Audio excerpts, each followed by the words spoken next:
We're here backstage at the Brattle Theater with Jen Kirkman. The day you just finished a panel and you have a headlining show you're going to be doing with Morgan Murphy and Kurt and Kristen. Yeah. Tonight. Yes. So have you been able to see any shows so far while you've been here? No, my flight got in late last night, so I was feeling kind of sick from it, so I just came to my hotel and went to bed. And then I've been here doing panels. So I haven't seen anything yet here. I'm sorry, Boston. But does it mean more to you to be here as somebody who started out in Boston? I guess so. I mean, it's just kind of cool because of I can hang out with my family and stuff like that. Yeah. And I guess it does mean a lot because I started here and people are so supportive of, like, they're so proud of you even though they don't know you. Like, oh my God, you used to live here and now you don't. It was the mid to late 90s when you started comedy here. What was the scene like then here? It was like a post-war, like, cleanup kind of environment. You know, there was the Comedy Connection, which was still in Faneuil Hall, but that was, you know, I used to go see Anthony Clark there, and then you had your regulars like Kevin Knox around town, like the just kind of stars of the headlining guys that have been doing it forever, and there really wasn't a lot of stage time for younger comics. Rightfully so, because it was such a huge business. I don't think they wanted anyone that sucked. So when I started, it was like you couldn't really get on there, but Eugene Merman, who now lives in New York, started this kind of the alternative comedy scene of Boston, and he started a night at the Green Street Grill. So that's where I first started. And it was like the back of a bar on a Thursday night, and then Rick Jenkins at the Comedy Studio gave him Friday nights at the studio.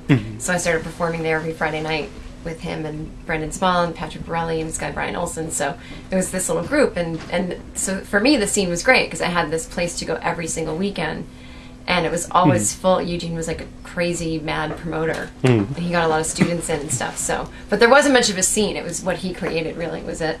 And I was only here for a year, and then I moved to New York. Were you much different when you started than you are now? I mean, there are a couple of different aspects to what you do.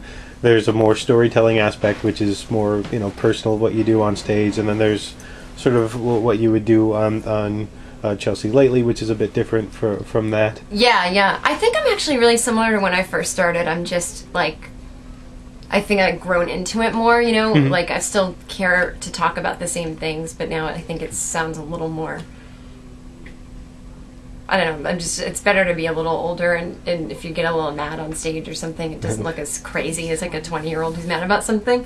So, but I think right out of the box I came out with my style. It was not perfected, I'm not saying it was good, and I always was great, but I see there's a kernel that never went away, which is just kind of like a little loud, kind of story, kind of I get off track and I improvise, that kind of thing has been steady.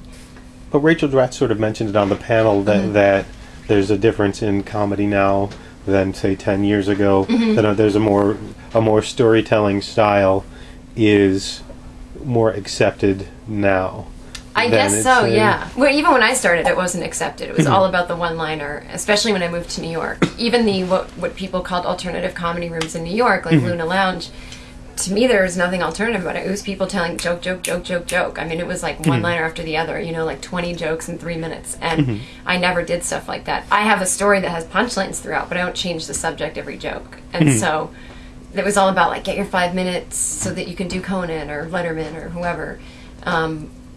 And then I always felt kind of like an outcast for the first 5-6 years. And now people are doing longer stories, and I'm still like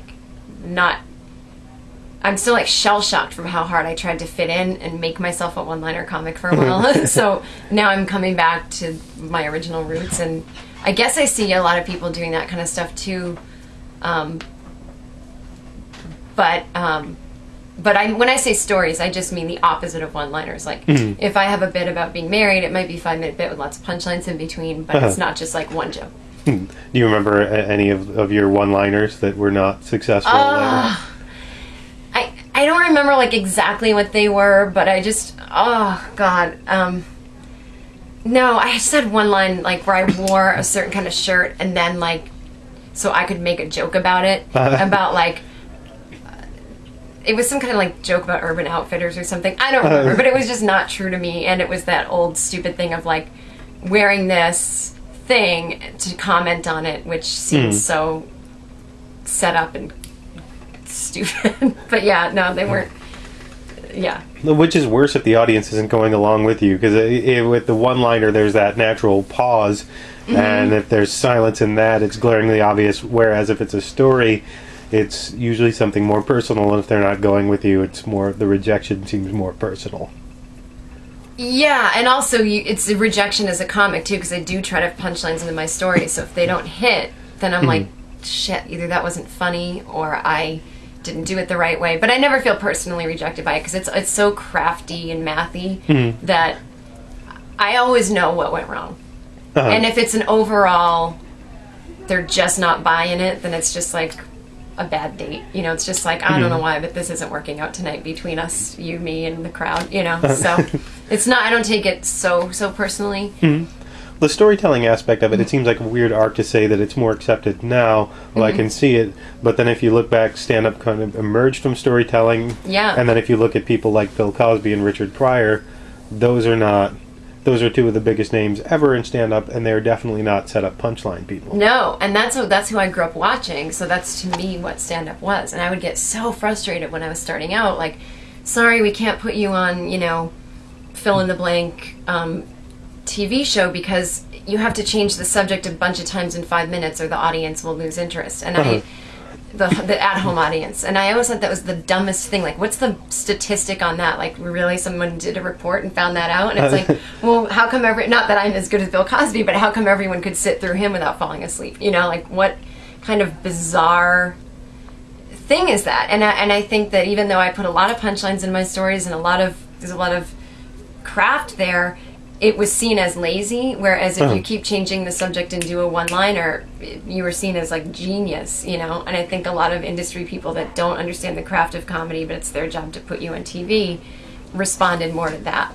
So, but yeah, it was like you said, it's always very strange to me that now it's accepted, and at a certain point it wasn't, and it's like, I thought that's where it started. I mean, what could be more interesting than the story of someone's life, which then gets you your own show about your life. You can't make a show about a one-liner. Well, the oldest rules in writing, write about what you know. Yeah, exactly. And show, don't tell, which is hard to do in a one-liner. Exactly, yeah. Kind of. So what do you have coming up that you might want to mention to people?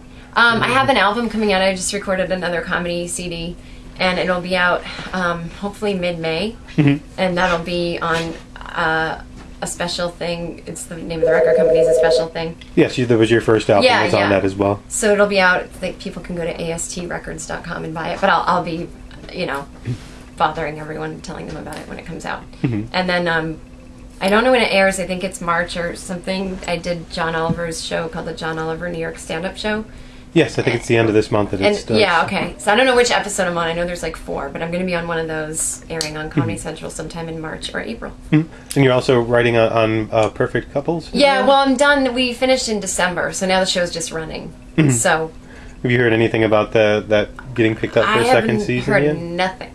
I know NBC is like having a big shakeup right now. I just read a bunch of different creative executives got fired, so anything could happen. I have no idea. That always seems an odd thing, that somebody actually writing on the show is often the last person to know. Yeah. And I'm lowest on the totem poles in terms of writers there, so I'm sure my bosses might know something, but they'll let me know when I need to know, I guess. What do you do in that situation? Do you look for, if you're not sure if something's going to get picked up, do you look for another Well, I'm doing job? the road between now and then, because I can, you know, earn sort of a living that way.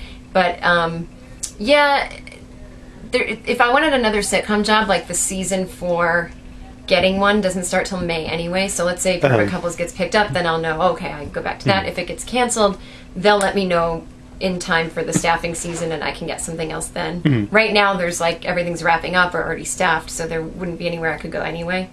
But there would be a thing called, let's just say a TV show popped up right now and I wanted to write for it. I would be in what's called second position for that. And if NBC said, okay, you can go do that, I could, but knowing that when Perfect Couples comes back, I'd go back to that. And most people don't want to deal with all that fuss, so that usually never happens. But that is, like, sometimes happens. I know Louis C.K. was saying at one point when he was waiting for Lucky Louie to be picked up, he was very happy to be out on the road and doing stand-up because it was excruciating waiting without it. Yeah, exactly. It's just a way to get back to yourself and not feel like you have to rely on, other people. I mean, you do, but it's just a nice feeling to kind of be able to go do your own thing on the side and know that there will be an end to that, because, I get tired of traveling, so it's nice. I like doing both. Okay, well, thank you very much for taking the time. Sure. I appreciate it. Yeah, thank you for having me.